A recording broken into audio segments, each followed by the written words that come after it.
everyone. Hi, everyone. My name is Simon Levy. I'm the producing director here, and we're gonna have a talkback. Thank you. We're gonna have a talkback. So if you're gonna stay for the talkback, we'd love for you to join us. If you are parked in the middle of the parking lot, we do ask that you move your car so other people can get out. Okay? And we'll start in about 5 minutes. Thank you.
Rabbi Bouskila. How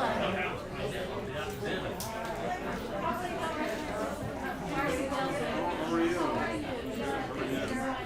Hi. Hi. How are you?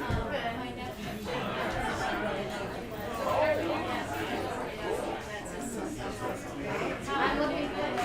I told Nick. That's great. Thank you.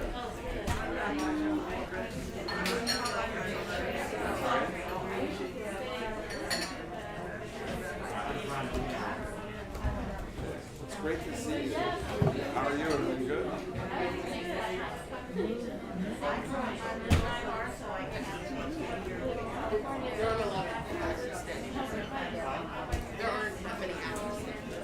Everyone's great.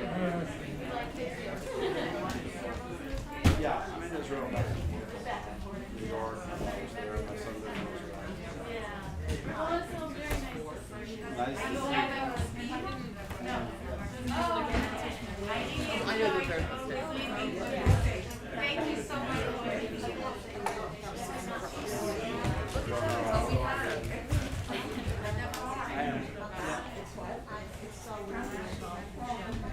I'm sorry? I was, yes. I'll go to it.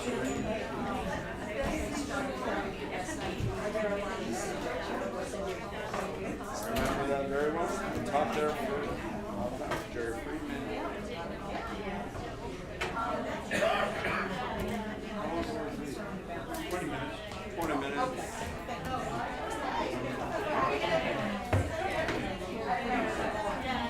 Once you wax reps on it.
Yeah. Oh, otherwise.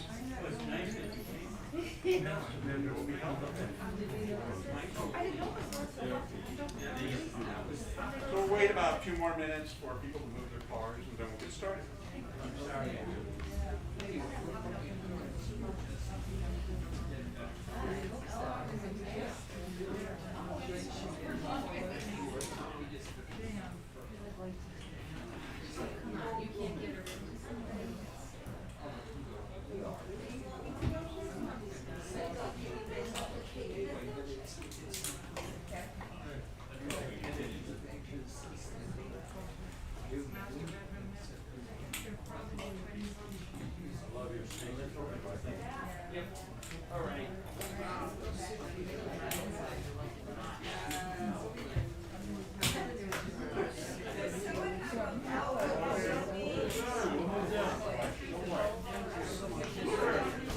Does anybody have a Volvo SUV parked in the lot?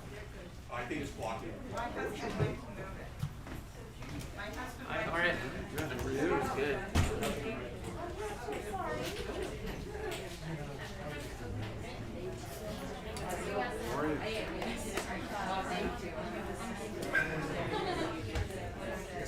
A small group.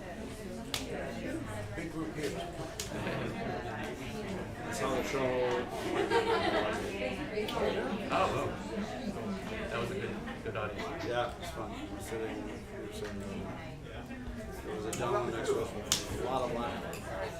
Yeah, it's amazing how it changes. That's great. It's really wonderful. Sometimes it's yucking it up, and sometimes it's very quiet. So again, welcome everyone to the Fountain Theater. Thank you so much for staying for our Talkback today.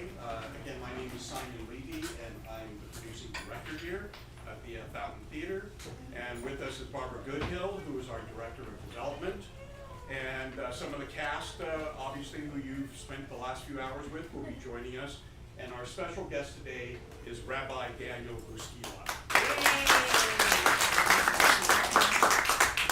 Rabbi Daniel was our consultant for The Chosen, which we did a number of years ago. Some of you may have seen that show. And he was our consultant on this production. And kind of to get us started, and we'll get into a Q&A to answer any questions that you have about the production or the play or the approach to the play. Somebody has something talking. Sorry. Theo. Hi. So just to kind of get us going, Rabbi Daniel, who's talking to you, Leo. Yes. Rabbi Daniel is the one who actually brought the play to our attention a few years ago. And we pursued the rights for the play. It took us a while to get the rights. Then we got the rights, then the pandemic hit. Then we had to hold back production. And then finally, we arrived where we are today. And so, just to kind of get us going, Rabbi Daniel, when you saw the play in New York, I'm just curious about what compelled you about it, especially to bring it to our attention. Good afternoon, everyone. It's great to be here and honored to be with everyone and thrilled to be with family. I consider the Fountain really like family, and it's great to be here. So 5 years ago, I was going into New York.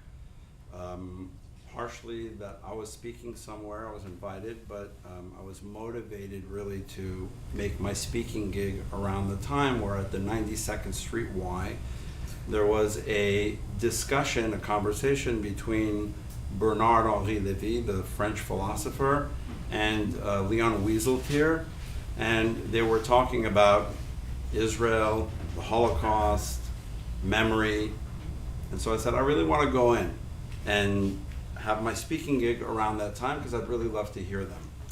My daughter, who lives in New York and is actually also a stage actress, told me there's a play that just came out that I've been waiting for you to come to New York because we have to see it together.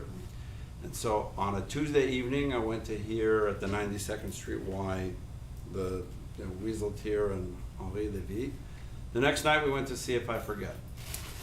And I'm really thrilled to be doing this talkback. It's about 5 years overdue, because after seeing it in New York at the Roundabout Theater, when the performance, when the curtain went down and all the standing ovations were over, I looked at Shira, my daughter, and I said, everybody has to be seated because we can't leave. We have to break this down. I can't just walk out of here. And I came outside and I met the actors and I told them, and I'll tell you again, I said, what I saw 24 hours ago in kind of real time, you guys did on stage, but with a lot more humor and a lot more passion. And I think I'm a very big believer that the arts is one of the best ways, certainly in my field as a rabbi, it's one of the greatest teaching tools we have to not only entertain us, but to inspire us. I teach more Torah by teaching Hebrew literature courses and Chaim Potok and Agnon than I do sometimes by saying, we're going to read this week's Torah portion. It just generates creativity, thought, along with being entertained. There's a lot of depth. And so that's really when I knew the family here at the Fountain Theater, and we did The Chosen, as I mentioned, and I said this would be the perfect venue, it's the perfect play. I really think you guys could do an amazing job, and I'm sad to see that it's ending, but I'm thrilled to see that it was so successful. And after I saw it here last week, justifiably so, it was just magnificent. So, yeah, that's what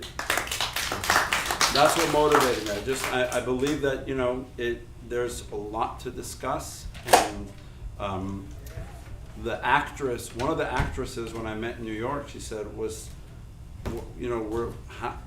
were these conversations familiar to you? I said, what you guys just did on stage is the arguments at my house every Friday night at Shabbat dinner, Passover Seder on steroids, all night. So I said, but I picked up from you guys how to do it with a little bit of sense of humor versus wanting to walk off the table.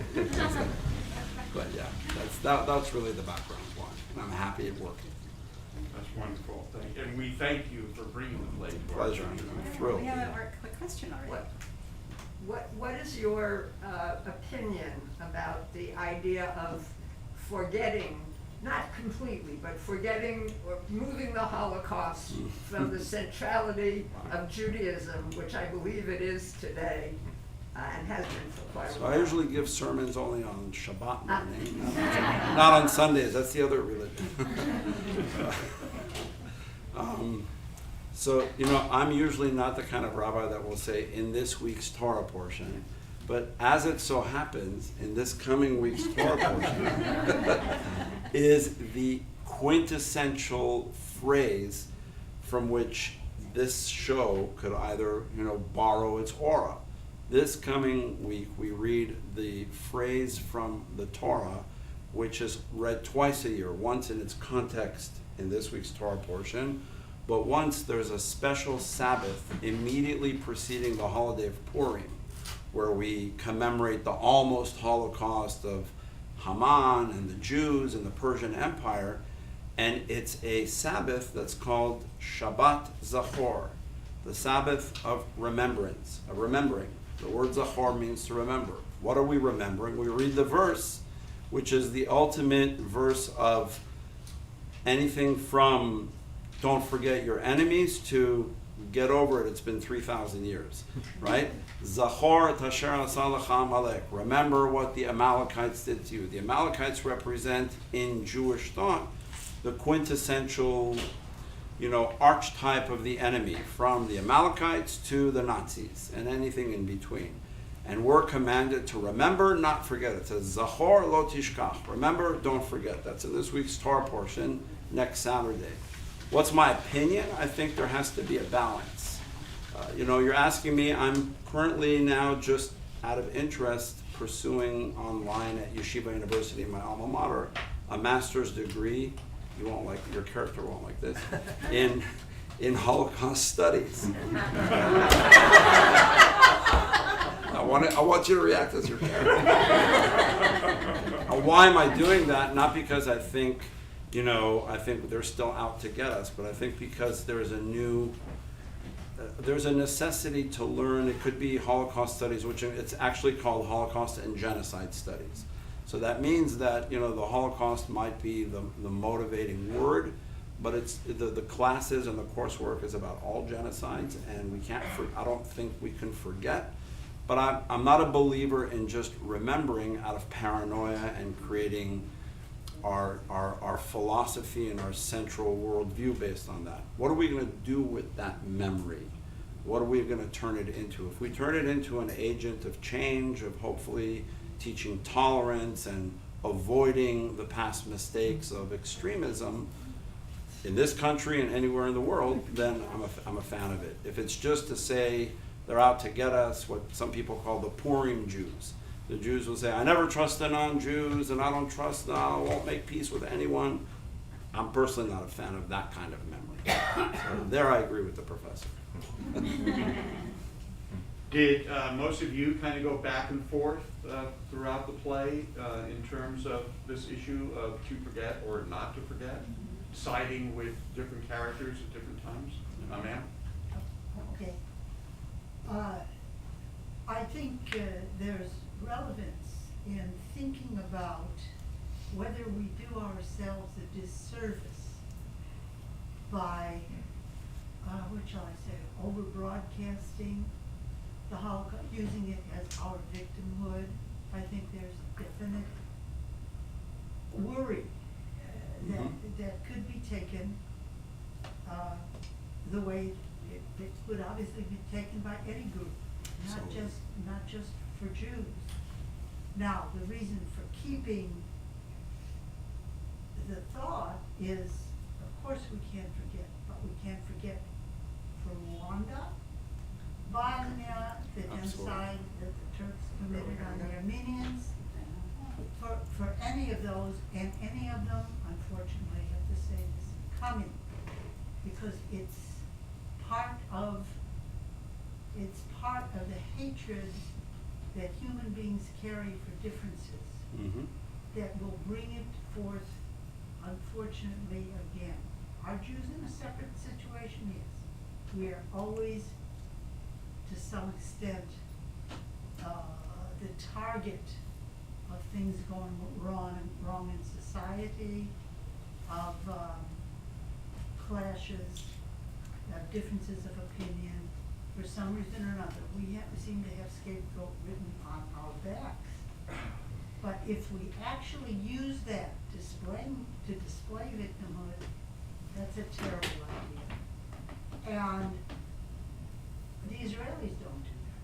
The Israelis have decided that the way they need to handle things is to solemnly recognize people who have lost their lives in these difficult situations and continue to, but also to become like Atlas did. I don't know, many of you probably don't remember Atlas in the cartoon, where he was this kid who got kicked by the kids with sand, and then he began building himself up until he had a lot of muscles and all this sort of thing, and he became the victor instead of the victim. Well, we need to think of ourselves as victims, but never forget that not only we can be victims, but other people can be, and that's where the lesson comes from. And of course, that's the argument that Leo's character makes in the play, right? What I'm curious about, Rabbi Daniel, is you spent a lot of time in Israel. Is this a topic of conversation at all? Yes. And how would this play be received there? Not only is it a topic of conversation, but it's actually, believe it or not, as much as it was written about American Jewry, this conversation is much more at the centerpiece, this national discussion in Israel. And I was going to react to what you said, so it's the same question.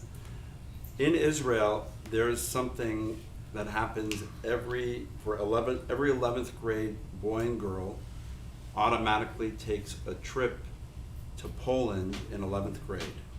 Now, they're not going there to visit, the pubs of Warsaw. They're going to visit Auschwitz And this is in 11th grade, timed just before they receive their first draft notice to go to the IDF. And there are serious debates as to whether that's a good message, whether the Arab-Israeli conflict should have anything to do with, whether the Holocaust should be used as the motivator, because what ends up happening, a lot of the kids go see what happened to the Jewish people 80 years ago. I want to go to the most elite combat unit because this, that, and otherwise. And a lot of people wonder, is that the best message? I'm not going to, we don't have time to get into the long discussion about, the pros and cons of how those trips should be handled, but it's a national debate all the way up to the government, along with the fact that there's disputes between Israel and Poland over memory. How do you remember? My wife and I visited Auschwitz for the first time in May because I was speaking at a Holocaust Studies conference as a student who's studying. And when you take a tour of Auschwitz, there's a book called Who Will Write Our History? Who's telling the story? And how is it being remembered? Memory is very tricky and it's very political. So in Israel, if this play were translated into Hebrew and were shown, in Habima Theater in Tel Aviv, it would be sold out every night and would engender national discussions. There would be extreme right-wingers out here who would say protest this play because it's anti-Zionist, it's anti-Semitic, and so on and so forth.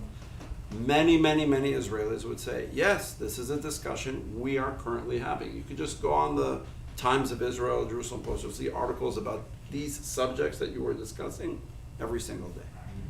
So yeah, it's not exclusively for American Jewry. I think it's probably more in Israel. It's kind of, the memory here is kind of fading. Whereas in Israel, it's becoming very acute because it's very real to them. The memory of the Holocaust. How do you teach the Holocaust? Remember that in Israel, they didn't teach Holocaust in universities until the late 1960s, right? The first decade of Israel, they didn't even want to hear the word. There was no term for it. And, the Eichmann trial changed everything. Zionism got revenge, and so now we could start talking about it. And it's a very tricky political, how the memory is written. There's disputes from scholars in Tel Aviv University, Hebrew University, on how you tell the same story. There's a museum being built right now in Warsaw about the Warsaw Ghetto. There's no museum in Warsaw telling the story of the Warsaw Ghetto. They're building a museum right now. Who's opposed to that museum? Yad Vashem. We own the story of the Warsaw Ghetto, not Poland. We own the memory. We'll fly our docents into the Warsaw Ghetto to tell the story. We don't trust the locals to tell the story. Understand? So memory is very, very political. Wow, that's fascinating. Thank you for that. So I'd like to move into a Q&A to be able to open it up to ask questions of anybody who's on the stage. And we'll start with you. Could I comment on something? I happen to be a Could you speak louder? Please. I happen to be a survivor. I lived in Eastern Europe during the war as a young child. I remember everything. And we were lucky to survive because geographically we were located in a certain place which remained in Romania on the border of Hungary, Romania, and Yugoslavia. Later on, came the communists. I had the joy and experience to be under them for a couple of years. And then I immigrated to Israel as a young man. I served in the army for 7 years. And I remember as an officer, we were training the new immigrants, mainly who came from Morocco, Algeria, Tunis, Libya. They didn't know anything about They didn't know about it. They didn't know anything. And What years was that? What years was that when they didn't know anything? Just curious. What year? when I was in Israel Yeah. in 1949. Yeah. Sure. I participated in the 56 war too. But something very interesting when you are talking about your book in the play, that you question the Holocaust. We don't have to talk about it. I don't think that you are right. And I will tell you why.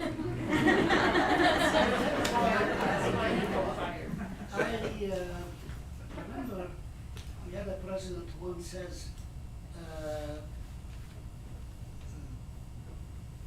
something like Reagan said something that check and verify. Yes. I say, we say, kapdeo v'chashdeo. Respect them and suspect them.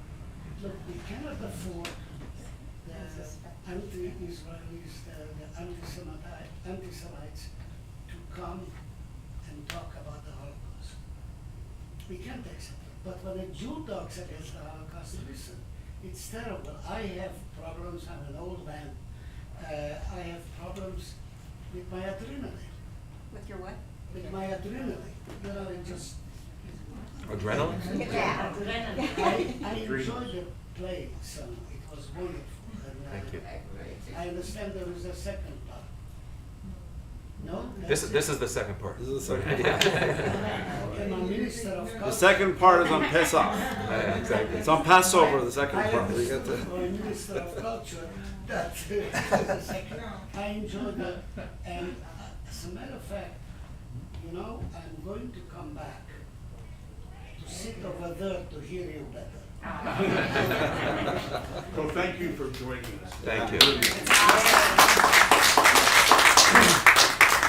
So let's open it up to questions. I have one. That you have for the company? Yes. For this ensemble, I just can't believe what you were able to do today.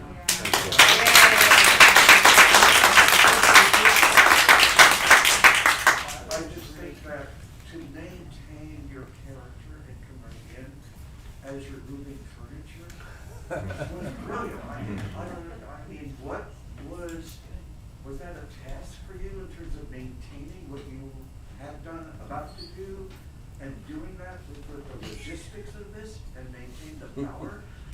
It also, for me, the most moving moments in a play is when someone is so emotionally angry.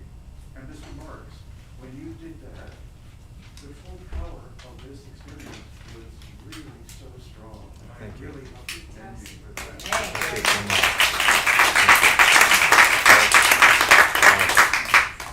Also, if I may, as my parents survived the Armenian genocide, which Hitler used as his rationalization, who cared about the Armenians? But my parents never talked about it. They want us to be Americanized as soon as possible. Right. And so there was no memory to forget, which I have since learned. I also think, what is the lesson of the Armenian genocide? What is the lesson of the Holocaust? For me, there is one charity that I support called the Aurora Foundation.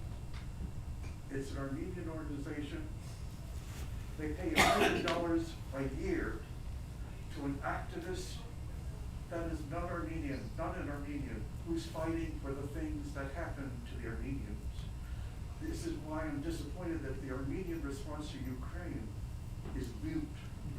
And Israel's response is weak. How can that happen with the history that we have, that Ukrainian, we can shrug? I can't accept that. And I just have to say that. Thank you. Thank you. Most of you obviously don't know this, and I don't want to get into a comparison thing here, Daniel, but you saw the original production, and then of course you saw this production, and this production is quite different than the original. For those of you, I would assume don't know, the concept of having Abby on stage, you know, as the dancer role, Not in the and original. and the moving of the furniture and all of that is not in the script. That was an artistic decision made by the director, Jason Alexander, and worked out with the cast. And so I'm just curious, when you, because you'd already seen the other production, when you were here last week and you saw it, what was your response? So, you know, I thought Jason Alexander being Jason Alexander is going to infuse a little bit more humor And there was more of a comedic tone to the play, which was great, and I think it was, magnificent because it was a little bit more light-hearted than what we saw, in New York. Yes, it was. I mean, your character in New York was almost comparatively almost like soapboxing. It was like almost like we were listening to a lecture, whereas you were involved in the story more. You were like, I think, had more of a there was a little bit more passion. It was more human. You had a perspective on it.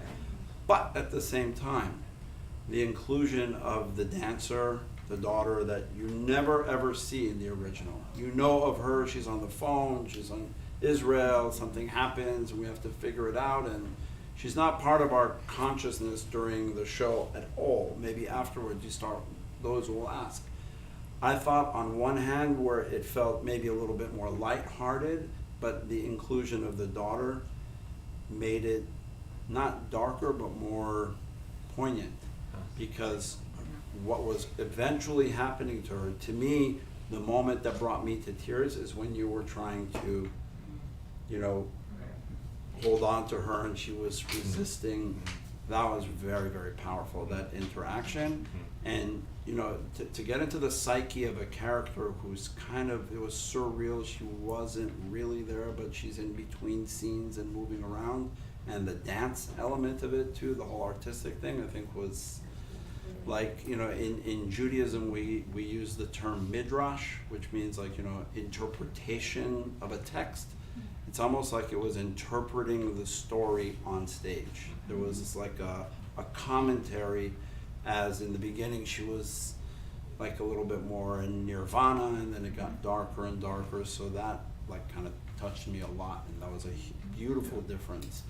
I also think, if I remember correctly, that the father didn't speak in the first play very much. There wasn't that much. I think your expression was more powerful that I remember it the first time when you spoke. Yeah, at the end of the first act, that got me. Yeah. Well, we've all been together for a long time today, and so in the few minutes remaining before we take off for today, happy to entertain a couple more questions. Ma'am? Oh, thank you. Or comments, because we love compliments as well. First of all, I'm blown away by the acting and the writing. I kept looking for a connection between the second act and the first act. Like, it seemed in the second act there was just such a moral collapse, and I was looking, between each individual character, and I was looking for the thread that brought them together, which they seem to be thinking about their own individual futures. Yeah. And anyway, I tried to make sense of that, so it's a question. Should that come up at all in the rehearsal process? I don't know that we talked about that explicitly, but I think a moral collapse is probably a really good way to put that. I tend to think, and others can interpret it different ways, but I feel like along with the Jewish themes, there's also a strong theme about just sort of the secular path in general, and which I personally, Leo is certainly on, but what is missing when pure rationality, when you say there are no magical places, there's just dirt, it's all the same dirt.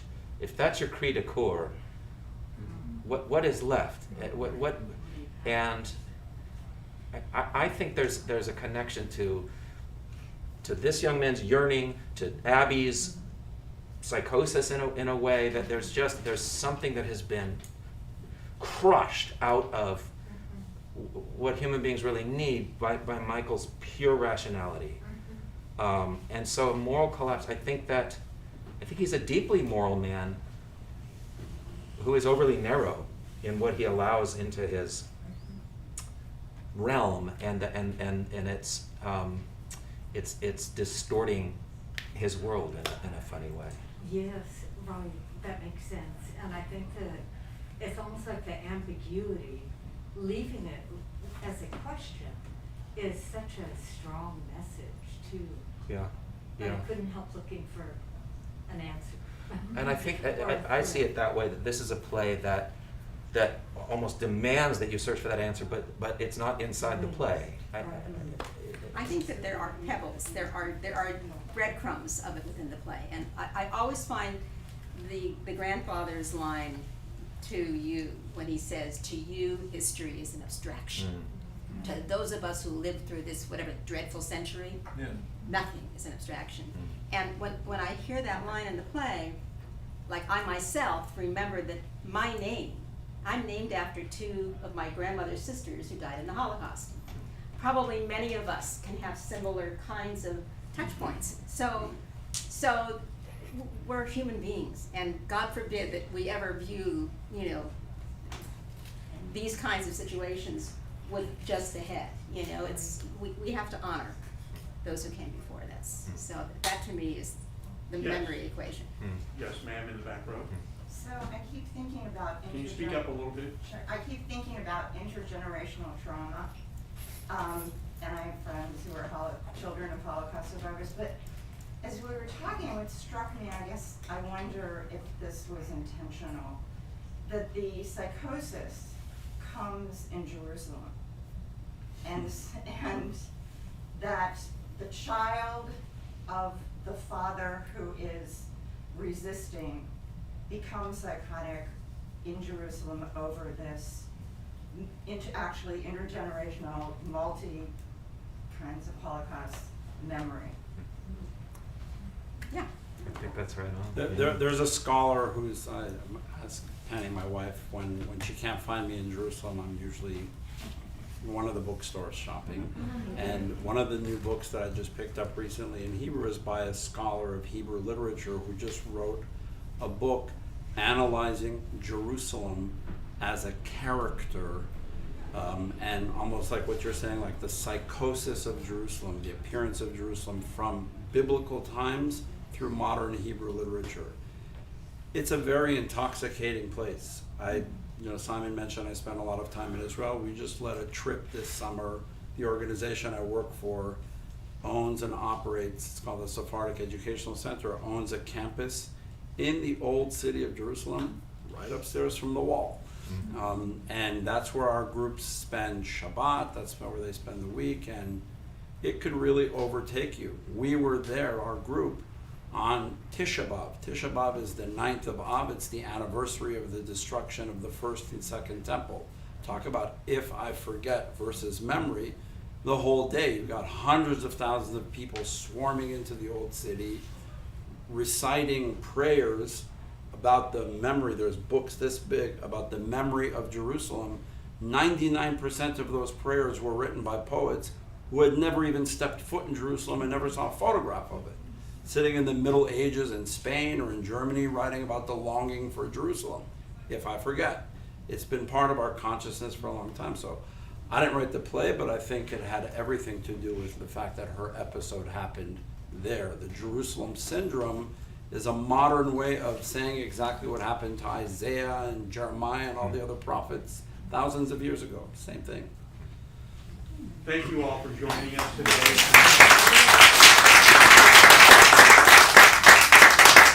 And thank you for your support of our work here at the Fountain Theater. We're happy to stick around and chat with you if you want to chat a little more. Otherwise, enjoy the heat. Too, you don't press these guys again. It's because the cast wants to. Really? Yeah, we just can't continue. We have people traveling. Sheila, my wife, goes to Paris the day after we close.